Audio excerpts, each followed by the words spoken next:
بسم الله الرحمن الرحيم نحمده ونصلي على رسوله الكريم أما بعد عن أنس رضي الله عنه قال قال رسول الله صلى الله عليه وآله وسلم إذا أراد الله بعبده الخير عجل له العقوبة في الدنيا وإذا أراد الله بعبده الشر أمسك عنه بذنبه حتى يوفى به يوم القيامة. وبهذا الإسناد عن النبي صلى الله عليه وآله وسلم قال إن عظم الجزاء مع عظم البلاء وإن الله إذا أحب قوما ابتلاهم فمن رضي فله الرضا ومن سخط فله سخط أو كما قال عليه الصلاة والسلام. رب اشرح لي صدري ويسر لي أمري واحلل عقدة من لساني يفقهوا قولي رب زدني علما. اللهم صل على محمد وعلى آل محمد وبارك وسلم. اللهم صل على محمد عبدك ورسولك وصل على المؤمنين والمؤمنات والمسلمين والمسلمات. We continue the hadith number 19.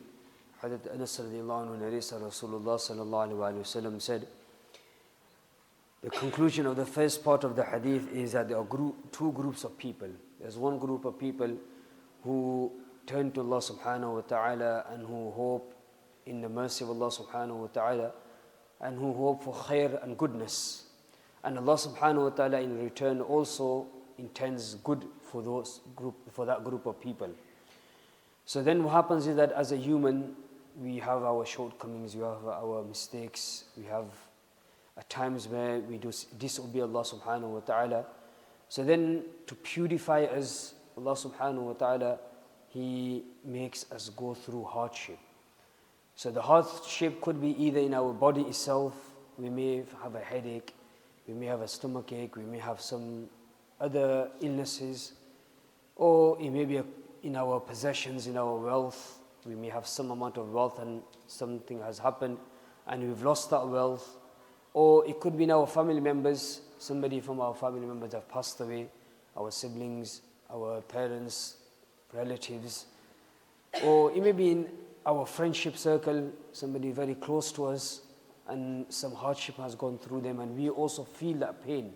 So any sort of taklif, any sort of difficulty, any sort of hardship, any sort of trouble that we go through in our daily basis, if we are pleased with it, we are happy with it, we don't complain. We don't say that why has Allah put me through this difficulty? Why is it come to me? Why is it to my friend? Why is it to my wealth? Why is it to my health? We don't, no sign of any complaint at all. We are pleased with what Allah subhanahu wa ta'ala has put us through, and that difficulty and that taklif and that trial and that trouble, it makes us more closer to Allah subhanahu wa ta'ala. We are spending more time in dua. Now we are spending more time in the masjid. Now we are spending more time in zikr. Now we are spending more time in trying to understand our deen. Now we are spending more time in obedience of Allah subhanahu wa ta'ala. We're putting more effort in following the sunnah of Rasulullah sallallahu alaihi wasallam.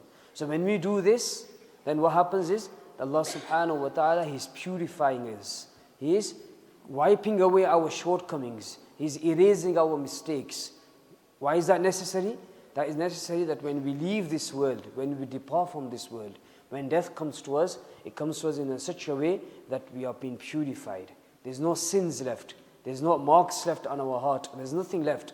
There's no reason for us to be punished anymore. Why? Because the trouble and the difficulty and the taklif and the challenges that we've gone through, that has become the means of, in one way, purification for us. So now because we've been purified, and when we leave this world, we leave this world as a pure person. So when we have left this world pure, then on the day of judgment, inshallah, Allah subhanahu wa ta'ala would not need for us to be put into Jahannam, would not need to put us into punishment. Now that's one group of people. The second group of people who don't turn to Allah subhanahu wa ta'ala, who don't make dua to Allah subhanahu wa ta'ala, who don't have any hope in the goodness of goodness from Allah subhanahu wa ta'ala, and then in return Allah subhanahu wa ta'ala also doesn't intend any good for them. He intends sort of difficulties for them. Now this group of people, they go through some different lifestyle. What happens to them? They commit sins, they disobey Allah subhanahu wa ta'ala, and they're thinking that we have committed a sin, but Allah has not punished me. I have committed a sin. Actually, I've got more wealth now. I've been investing in certain investment and there's interest in there. and the investment itself is dodgy, but you know what, in return I've got more wealth. I've only put £100 in return, I've got £1,000 already. I've put another 1,000 in, I've got 10,000 already. The investment was dodgy. And the person thinking that, look, Allah's happy with me. He's giving me so much. He's actually giving me 10 times more. You know, I'm getting good health. I'm getting good wealth. I've got good friend circle. I've got luxury life. My bank balance is growing. And Allah's not punishing me. I'm living a good life. I'm enjoying my life. But then, what does hadith of Rasulullah sallallahu alaihi wasallam say? That وَإِذَا أَرَادَ اللَّهُ بِعَبْدِ الشَّرَّ أَمْسَكَ عَنْهُ بِذَنْبِهِ حَتَّى يُوَفَّى بِهِ يَوْمَ الْقِيَامَةِ. For this group of people, Allah subhanahu wa ta'ala doesn't punish them. He allows them to commit sin. He allows them to continue disobeying Allah subhanahu wa ta'ala. He allows them to continue living their lifestyle, and they are deceived. They think that Allah is pleased with us. But then what happens is that they leave this world in such a way that they are all full of shar. They have all of evil. They are full of darkness in there. Their heart hasn't been cleansed or purified. Now for such people, for this group of people, what happens is that on the Day of Judgment, يُوَفَّى بِهِ يَوْمَ الْقِيَامَةِ, all the punishment that is supposed to be given, all the punishment that they deserve, all of that will be given in the hereafter. So they may have lived in this world happy, enjoying luxury, wealth and health and etc. But because of the disobedience of Allah subhanahu wa ta'ala, on the Day of Judgment, all our punishment will be given. You know, if you think, which group of people do you want to be? You rather be from the first group. That we face difficulty in this world and we are pleased with Allah, and we are purified in this world. Why? Because the difficulties of this world compared to the difficulties of the hereafter is very easy. Very easy. Very easy, very short, and also temporary. So the punishments of the hereafter is more painful, is more long-lasting, could be eternal, Allah protect. So we should be one of those that we're obeying Allah subhanahu wa ta'ala, we're asking Allah subhanahu wa ta'ala for goodness, we're asking Allah subhanahu wa ta'ala for us to be purified, and at the same time we ask Allah that, oh Allah, give us the quality of being pleased with the taqdeer and with your destiny and with the decree. Whatever has been destined for us, make us one of those who are happy and pleased with us, and make us one of those who take that opportunity to become more closer to you. And may Allah protect us from being the second group of people who continue to disobey Allah subhanahu wa ta'ala. Then all of a sudden, the death comes and they're going to be faced with a bigger punishment in the hereafter. So this is first part of the hadith. The second part of the hadith, Rasulullah sallallahu alaihi wasallam, he says that, إِنَّ مِنْ عِظَمَ الْجَزَاءِ مَا عِظَمَ الْبَلَاءِ. In this world, the more effort you put behind something, the greater the reward. When a person who's studying, if he puts his effort in learning, long hours of studying, and also at the same time pressure, and at the same time challenges that we may have, lack of sleep, or we may have to cut our time of playing, hanging around outside with friends, and also even our own personal life as well, that we'll have to put some sort of sacrifice in there, missing out certain parties, certain events, certain social gatherings, and etc. So we put all of these efforts behind achieving something. So when we put effort behind something, we will achieve. Inshallah, we'll get that. Man jadda wajada. Rasulullah sallallahu alaihi wasallam says that, Allah subhanahu wa ta'ala, whosoever does the effort, Allah gives it to them. It doesn't matter about what race you are, it doesn't matter what religion you are. If you put effort behind something, Allah subhanahu wa ta'ala will give you what you have put effort behind. So the hadith is trying to say that the greater the taklif, the greater the difficult, the greater the reward. The greater the reward. That's what will happen. So when we put effort behind something, when we achieve something, we may have to study for 4 years, we may have to study for 7 years. And in those 7 years, we'll have to cut down our sleeping time, we'll have to cut down our enjoying time, we'll have to cut down our socializing time, and all of these, the efforts that we'll put behind, after the 7 years, Allah subhanahu wa ta'ala we will be able to achieve what we have aimed for. Then after that, 7 years of difficulties and 7 years of efforts, then we will be more relaxed. The job that we will, inshallah, have will be more relaxed. In short time we'll be working, but the money that we will earn will be more.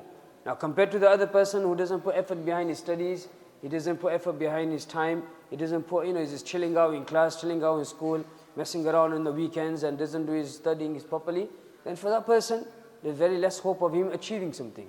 So this is what the hadith is saying, that whatever taklif and the challenges that you will go through, the greater the reward. The greater the reward. Now in the Islamic aspect, the more effort you put behind your religion, it may be difficult to, for example, where have a beard, but you're going through that challenge and you put that effort behind keeping the beard.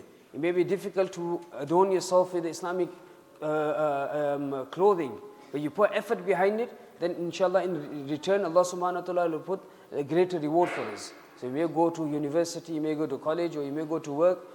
You have an option. Whatever clothes that you're allowed to wear, you're going to wear, whatever clothes you want to wear, you can wear. Now you will see that people, wear all sort of clothes. But then you think that, no, I can't lose my identity. I can't lose my identity. I can't lose my beard. I can't lose my sunnah of Rasulullah sallallahu alaihi wasallam. I can't lose my clothing. Now when you go through that taklif and the challenge and the difficulty, inshallah in return the greater the reward will be for us. And at times, when we adorn ourselves in the Islamic identity, it becomes a means of da'wat to others. It becomes a means of guidance for others. Yesterday one of the sathis mentioned that he was going to a madrasa. Now on the door of the gate, there was the gate was closed, and he had to put the code in to open the gate. So he says that I had got out of the car to put the number onto the gate to open the barrier, to open the gate. Now whilst I was doing this, on the other side of the road, there was a young lad walking with his mom and dad. So when he saw me, I had my white jubba on, white amama on, he came running to me. He came running to me and he did salam to me. And he said to me that, are you going to pray Zuhr namaz? I need to pray my Zuhr. Are you going to pray Zuhr namaz? So I replied to him, this person replied, he said, yes, and I'm going to be praying my Zuhr salah. So he goes, can I join you? I don't have anywhere else to pray. Can I join you? So he said, yes, you can. Because I'm able to come in, but are my parents able to come in? My parent, my mom and dad are not Muslims. They are not Muslims, but can they come in as well into the building? So he said, yes, they can. So the point I'm trying to make is that when you have your Islamic identity, it becomes a means of da'wah to others.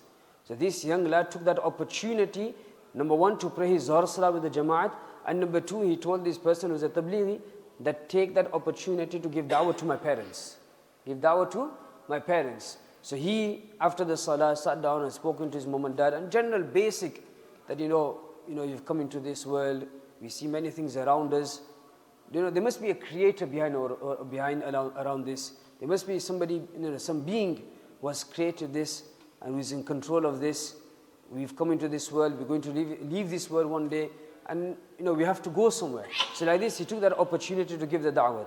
So when we put the sacrifice behind our deen, in return Allah subhanahu wa ta'ala will give us and grant us great rewards. So this is the point of the last part of the hadith, and the second to last part of the hadith. And the last part of the hadith, Rasulullah sallallahu alaihi wasallam says that وَإِنَّ اللَّهَ إِذَا أَحَبَّ قَوْمًا ابْتَلَاهُمْ فَمَنْ رَضِيَ فَلَهُ الرِّضَى وَمَنْ سَخِطَ فَلَهُ السَّخَطُ. That Allah subhanahu wa ta'ala sometime He will put you through a test on an individual level, or sometime as a group, as a qawm, as collectively. So you may go through difficulty on an individual level or on a collective level. So in either way, either you're going through personal difficulties or as a community you're going through some hardship, in both ways we have to be happy with the decree of Allah subhanahu wa ta'ala. We have to be pleased with Allah subhanahu wa ta'ala, whatever He has decreed for us, and we have to take that opportunity and a chance for us to come closer to Allah subhanahu wa ta'ala and be happy. فَلَهُ الرِّضَى فَمَنْ رَضِيَ فَلَهُ الرِّضَى. And whosoever is pleased with that challenge, and whosoever is pleased with that difficulty and that challenge becomes a means of him getting closer to Allah subhanahu wa ta'ala, he will be pleased and he will gain that happiness of Allah subhanahu wa ta'ala. And whosoever displeased, whosoever complains, whoever is not happy and discontent, then in return Allah subhanahu wa ta'ala's anger will be with him, Allah subhanahu wa ta'ala's displeasure will be with him. Therefore the point that we learn from this hadith, number one, is that the difficulties and the challenges that we are going to go through is a means of purification for us. Number two, sometimes it is a means of elevating our ranks spiritually and also in the Jannat. Number three, another point that we learn from this hadith is that having the luxury life doesn't mean that Allah is happy with us. Having so much wealth doesn't mean Allah is pleased with us. Sometimes so much wealth and having the luxury life could become a means of bigger punishment in the hereafter. Therefore, we should be happy and pleased with whatever we have been given. The third point that we learn from this hadith is, greater the trial, greater the effort, greater the reward. The more taklif and the more challenges that we go through and we deal with it in the correct manner, the greater the reward for us, inshaAllah, in this world and also in the hereafter as well. And also we learn from this that whatever we are happy and content with, it brings the happiness of Allah subhanahu wa ta'ala. And when we are discontent and we are not happy with whatever has been decreed for us, and then the anger of Allah subhanahu wa ta'ala will be with us. Another point that we learn from this, in this world, that we will go through some tests, we will go through some temporary difficulties, but then if we have the correct approach to it, then in the hereafter we have a greater reward and greater reward for us in the hereafter. And the last point that we learn from this is that these opportunities and these challenges that we go through should be a chance for us to reflect on our life and become closer to Allah subhanahu wa ta'ala. We ask Allah subhanahu wa ta'ala to give us the correct understanding of the hadith and also give us the ability to reflect on our life and also approach every moment of our life, the challenges and difficulties in a correct way, that we are able to earn the happiness of Allah subhanahu wa ta'ala. We ask Allah subhanahu wa ta'ala to accept our gathering and also accept the efforts of our children as well who are coming to Salah, and make it a means of them building the love of masjid in their hearts and attending Salah throughout the year. Throughout the year, the way they are putting effort in the holidays, we ask Allah subhanahu wa ta'ala to give them the ability and the tawfiq to have the true love of the Quran, true love of the masjid, true love of Salah in their hearts, and so that they can be attached to the Quran, attached to the hadith, attached to the masjid, attached to Salah throughout the rest of their lives. I ask Allah subhanahu wa ta'ala to accept our gathering and give us the ability to practice upon what has been heard and what has been mentioned. Allahumma ameen. Subhanallah bihamdihi. Subhanakallah bihamdik. Nashhadu an la ilaha illa ant. نستغفرك ونتوب إليك. سبحان ربك رب العزة عما يصفون. والسلام على المرسلين والحمد لله رب العالمين برحمتك يا رحمن.